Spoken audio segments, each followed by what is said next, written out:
It was one of those sticky July mornings in Savannah, Georgia, the air thick with heat and even thicker with tension. My phone buzzed as I wrestled breakfast onto the table.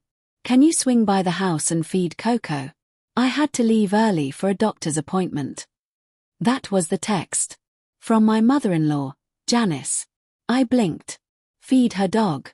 Again. "My name is Rachel, I'm 32, and I live just outside downtown Savannah with my husband Jason and our 7-year-old son, Noah. Jason's job keeps him traveling, insurance claims consultant, or something equally vague, and Janice? Well, she's the type who calls her Shih Tzu her real baby and rolls her eyes when Noah has allergies or a meltdown. Still, I owed her. She did watch Noah after school most weekdays while I worked part-time at the local library. So I sighed, cleaned my hands, and told Noah we'd head to Nana's after breakfast. When we got there, her car was already gone, but the back door was unlocked. Typical Janice. "Come on, bud," I said, pushing it open with one hand while balancing my purse and keys in the other. The house was too quiet. Coco wasn't yapping like usual. "Noah, wait here." I set him up with his tablet on the couch and followed the familiar scent of lemon cleaner into the kitchen. A bowl sat empty by Coco's mat. No sign of her. Weird. I headed down the hall to the guest bedroom. Janice sometimes kept Coco in there when she was being naughty. What I saw stopped me cold. The bed was made perfectly, but the closet door, slightly ajar. I reached for the handle. Something didn't feel right. I opened it. Nothing but coats. And yet, a rustle behind me made me jump. "Coco!" I turned. That's when I heard it, a faint sniffle. Not from the closet. From the room down the hall. The one Janice always kept closed when we visited. "Noah!" I called, my voice shaky now. No response. I ran down the hall, flung the door open. What I saw inside hit me like a punch to the chest. Noah was huddled in the corner of the room, pale, sweating, and locked inside from the outside. He looked up at me with wide, scared eyes. "Mommy," he whispered. "Nana said I was being bad. She said I had to stay in here." I froze. My hands shook. "How long has she been doing this to you?" His lips trembled. And what he said next shattered me. "Every time you go to work."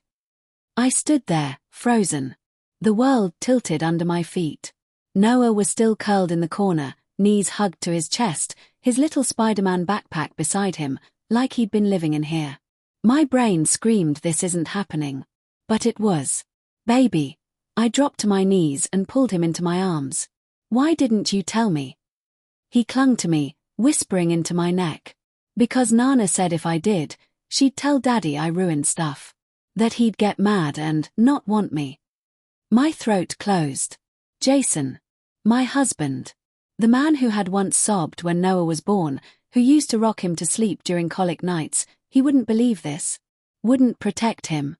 Unless he already knew. The room reeked of stale air and fear. There was a small bathroom attached, no light on, toothbrush and washcloth laid out like this was normal. My baby had been living like a prisoner, while I shelved books and made dinner every night, thinking he was safe. I took photos. Of the lock. The mattress on the floor. The used food wrappers in the wastebasket. All of it. My hands trembled so badly I could barely focus the camera. "Come on, sweetheart. We're going home." Noah didn't protest. He held my hand tight as we left, never looking back. Coco barked once from another room, but I didn't stop to feed her. I couldn't. As soon as we got into the car, I texted Jason. "Call me now. It's urgent. It's about your mother and Noah." His response was fast. "In a meeting. Can't talk. What's wrong with Noah?" I didn't reply. Instead, I drove straight to my sister's house across town. Amy opened the door in her robe and gasped when she saw us. "Rachel. What, is Noah okay?" I nodded, but my voice cracked. "We need to stay here. Just for a bit." That night, I sat on Amy's guest bed, staring at my phone. Jason still hadn't called. Just one vague follow-up. "I'll be home tomorrow. Don't overreact." Overreact. I stared at the message, heat rising in my chest. He knew. He knew his mother was locking our son away, and he brushed it off like I was being dramatic. Amy placed a hand on my shoulder. Rach, you can't go back there. I'm not, I whispered. Not until I find out how deep this goes. I cracked open my laptop and pulled up our security app. Janice's house had outdoor cameras Jason installed last year. I had the login. I clicked into the archive, and there it was. Footage of Jason dropping Noah off at his mother's, then driving off. 5 times in the last 2 weeks. And once, he didn't even wait for her to answer the door. The deeper I dug, the colder I felt. It wasn't just once. It wasn't just twice. It was a pattern. Jason had been dropping Noah off at his mother's like she was a safe haven, when in reality, she was locking my son in a back room like a punishment project. The footage showed him pulling into the driveway, knocking once, then heading off with barely a glance. He'd always been the charming one. The guy who could make a room laugh in seconds, who called his mom Saint Janice and played the perfect family man to our neighbors. But now I saw it all for what it was, a curated illusion. Are you going to confront him? Amy asked, sitting across from me, cradling a cup of tea like it might shield her from the storm brewing in my eyes. I will, I said, pulling up my shared cloud drive. But not until I have everything. And that's when I noticed something else. Photos. Dozens of them. Uploaded from Jason's phone, he always synced automatically. Most were work receipts, conference halls, hotel rooms, but one folder caught my eye. Palm Springs trip, insurance summit. Except Jason had told me it was in Dallas. I clicked. And there she was. A woman, maybe late 20s, long legs, red dress, holding a wine glass in one photo, kissing him in the next. On the balcony of a hotel suite. The date stamp. 3 weeks ago. Same days he claimed to be reviewing claim disputes in Texas. My stomach lurched. He's cheating on you, Amy whispered. And using your son to cover it. No. He was sacrificing our son. Locking him away so he could play house with someone else in a hotel suite miles away. And he knew. He had to know. Because when I zoomed into one of the photos, I spotted something damning on the table behind them, a framed picture of Noah. One I gave him to keep on his desk at work. That night, I started documenting everything. Emails. Texts. The footage. The room. The photos. I even created a private Google Drive folder and shared it with my lawyer friend, Camille. The next morning, Jason finally called. His voice was fake calm. Hey, can we talk like adults? This whole thing's getting out of hand. I answered without emotion. Sure. Come to Amy's. Alone. He paused. I think it's better if we're at home. No, my voice cut sharper than I meant. Come. Alone. Or I go straight to child services. He exhaled like a scolded teenager. Fine. Be there in an hour. Amy looked at me from across the room. You ready for this? I nodded.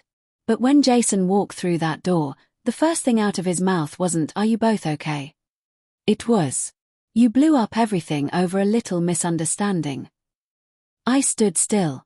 Jason's words echoed in my ears like an insult I wasn't prepared for.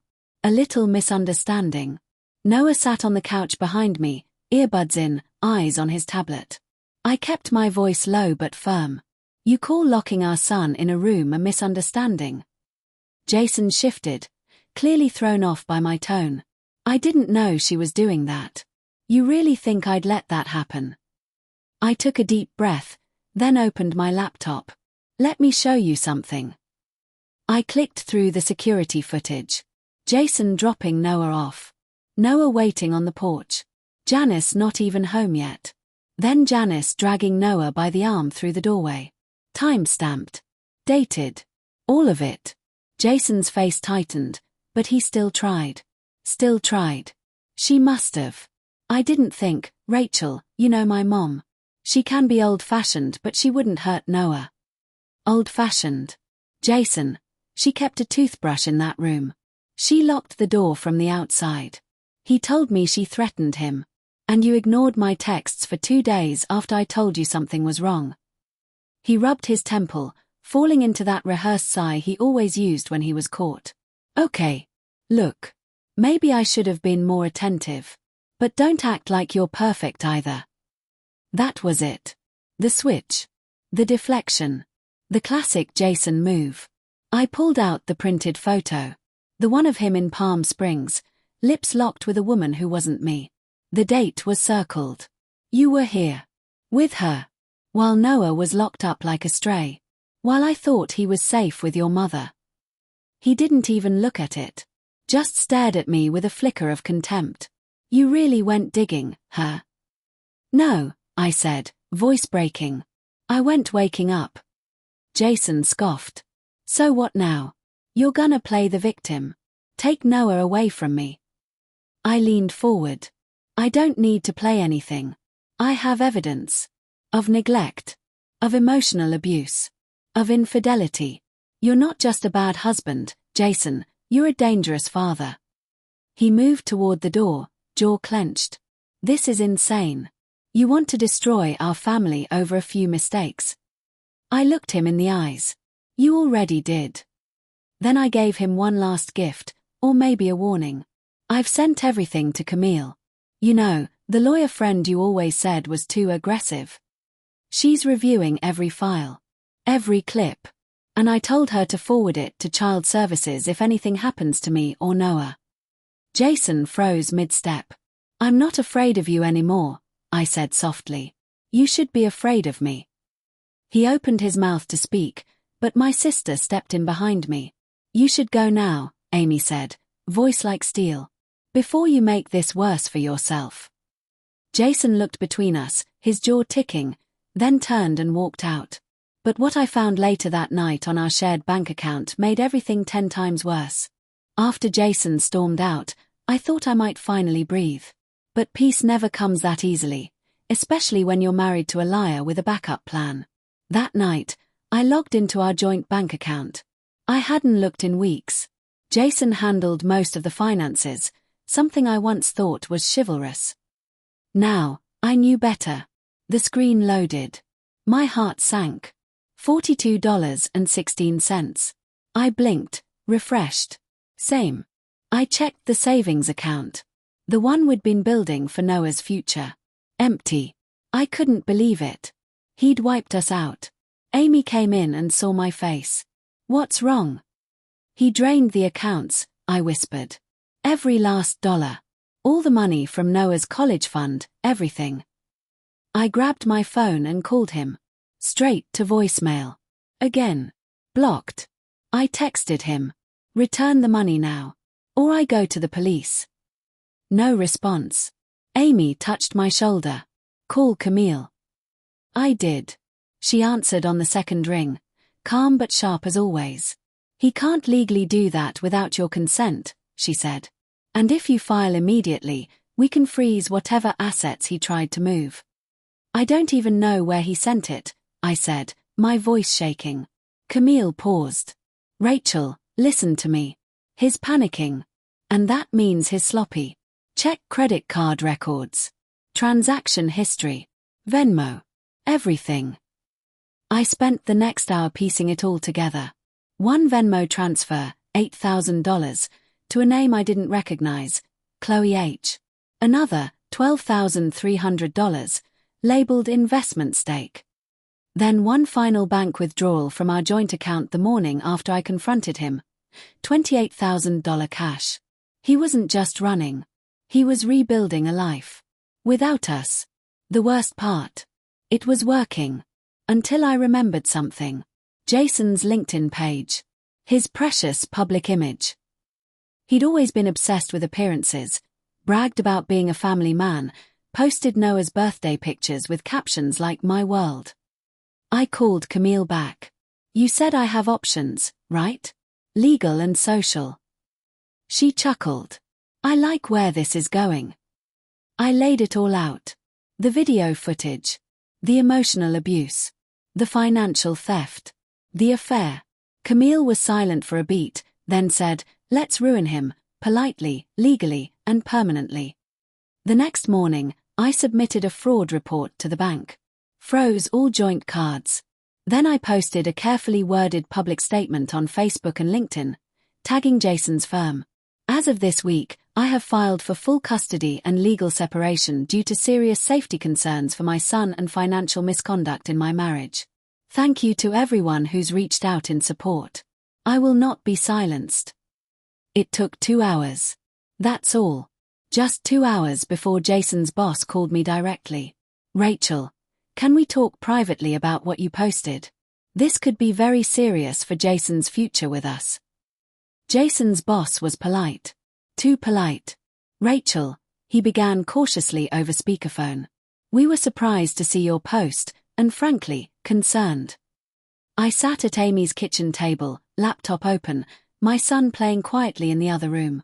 I didn't name your company, I said evenly.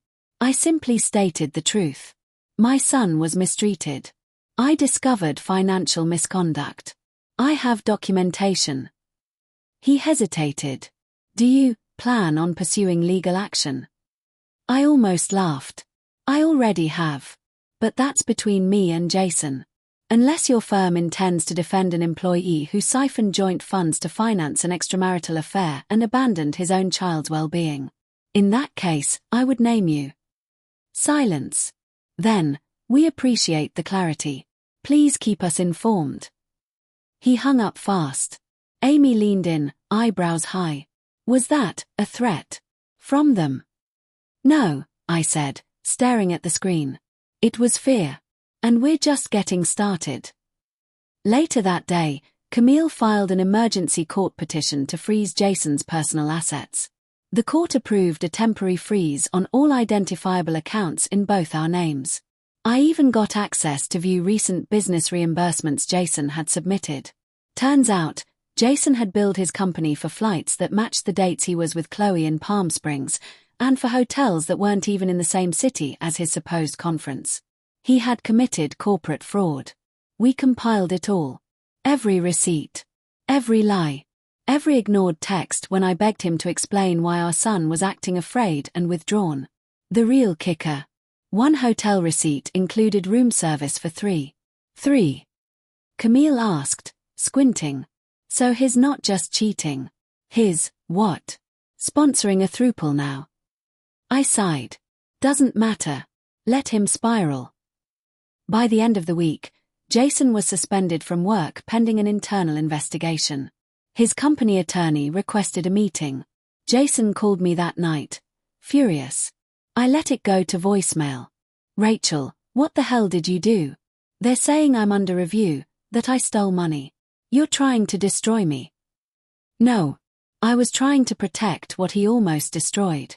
Noah was sleeping peacefully beside me, something he hadn't done in weeks. The next morning, I filed for full custody, citing documented neglect, endangerment, and emotional trauma. Camille added a request for restitution on the drained joint funds. That night, Amy poured me a glass of wine. You realize, she said, this is what power feels like. I smiled. Just a little. But the final blow wasn't mine to strike. It came 2 days later, from someone I hadn't expected. Chloe messaged me directly. I didn't know about you or your son. I think you deserve to know the truth about what Jason's been hiding from both of us. The message from Chloe was polite. Almost too polite. I think you deserve to know the truth about what Jason's been hiding from both of us. I stared at it for a full minute before typing back. I'm listening. She replied almost instantly. Can we talk? Not over text. Amy warned me. This could be a setup. She might just be defending him. But I had to know. I needed to see her face, hear her voice. So we met in public, a tiny coffee shop downtown, middle of the afternoon. When she walked in, I recognized her immediately from the photos. Chloe was beautiful, yes, but she looked exhausted. Like someone who'd just discovered she'd been living in a borrowed life. She sat across from me and folded her hands. You don't owe me anything, Rachel. But I'm sorry. I didn't know he was married. I kept my expression neutral. And you didn't think it was weird that he never introduced you to his kid? She winced. He told me Noah was from a previous marriage. That you were toxic. He said you had custody but tried to manipulate him through the kid. I laughed, actually laughed. That was Jason's favorite move. Twist everything just enough to sound plausible. I found out he was lying when I saw your Facebook post, Chloe continued. I Googled. Found your lawyer. The court documents. That's when it all came crashing down. Why message me? I asked. You could have walked away. She looked down at her hands. Because I didn't walk away. I stayed. I believed him. And now, I think I'm pregnant. Silence. Sharp and sudden. Chloe wiped her eyes. I had to tell you. And there's more. Jason's planning to move to Texas. He has a private savings account there. A friend who owns a business under his name. I think he's trying to vanish once this all calms down. I sat back, stunned. He's going to skip the legal process. He said, and I quote, "No court's taking my money or my name. I've worked too hard to let some bitter housewife burn it down." I felt my breath catch. Not for me, but for Noah. I thanked Chloe. Took down every detail. She handed over screenshots, audio recordings of conversations, and photos of bank statements Jason left open on his laptop. Before we left, she said quietly, "I hope you win. For your son. For yourself. I hope he never gets to rewrite this story." That night, I met Camille with everything Chloe had given me. Her jaw dropped. "This changes everything," she said. "We're not just dealing with a custody battle anymore. We're talking identity fraud, tax evasion, and interstate financial misconduct." I nodded. We hit him with everything. Before he has a chance to disappear. Camille's lips curved into a sharp smile. "We're not just hitting him. We're going to bury him, legally." 3 weeks later, the courtroom was silent but buzzing, like the walls knew secrets were about to explode. Jason sat across from me in a pressed grey suit, trying to look composed. But I saw the twitch in his jaw, the tension in his hands. He was cornered, and he knew it. Beside me, Camille was a storm in heels. Calm.